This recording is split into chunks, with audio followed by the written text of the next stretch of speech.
ایک شادی شدہ لڑکی اپنی ماں کے پاس آئی اور کہا، میں اپنے شوہر کو اب 1 منٹ برداشت نہیں کر سکتی۔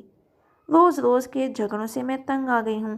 میرا دل کرتا ہے اسے مار دوں، لیکن قانون سے ڈر لگتا ہے کہ میری بھی زندگی برباد ہو جائے گی۔ ماں نے کہا، یہ کوئی ایسا مسئلہ نہیں ہے، میں تمہیں ایک زہر دیتی ہوں، یہ آہستہ آہستہ کام کرتا ہے۔ روزانہ اسے تھوڑا تھوڑا کھانے سے، بس کھانا لذیذ بنانا، اسے شک نہ ہو۔ لڑکی خوش ہو گئی۔ ماں نے کہا، لیکن تمہارے گھر روزانہ جھگڑے ہوتے ہیں، سارا خاندان جانتا ہے تمہاری نہیں بنتی، شک پھر بھی تم پر ہی جائے گا۔ تو جتنے عرصے میں یہ زہر کام کرے گا، تم گھر کا ماحول بدل دو، پیار و محبت سے رہو، گھر میں امن و شانتی بناؤ۔ بیچارہ کچھ عرصے کا مہمان ہے، اس پر شک نہ کرو، بے جا فرمائشیں نہ کرو، خود کو بنا سنوار کے رکھو، میٹھی زبان استعمال کرو تاکہ نہ شوہر کو نہ اس کے خاندان کو بعد میں شک ہو کہ اس کی موت کی ذمہ دار تم ہو۔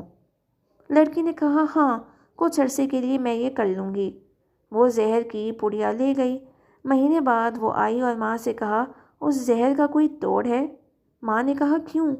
لڑکی نے کہا، میں نے چند دن اسے پابندی سے زہر دیا، لیکن وہ تو بہت بدل گیا۔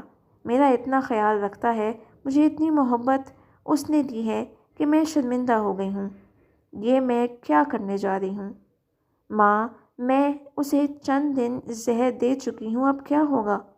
ماں نے کہا، کچھ نہیں ہوگا، وہ ہاضمے کا چورن تھا، اس کی زندگی میں زہر تو تم تھی۔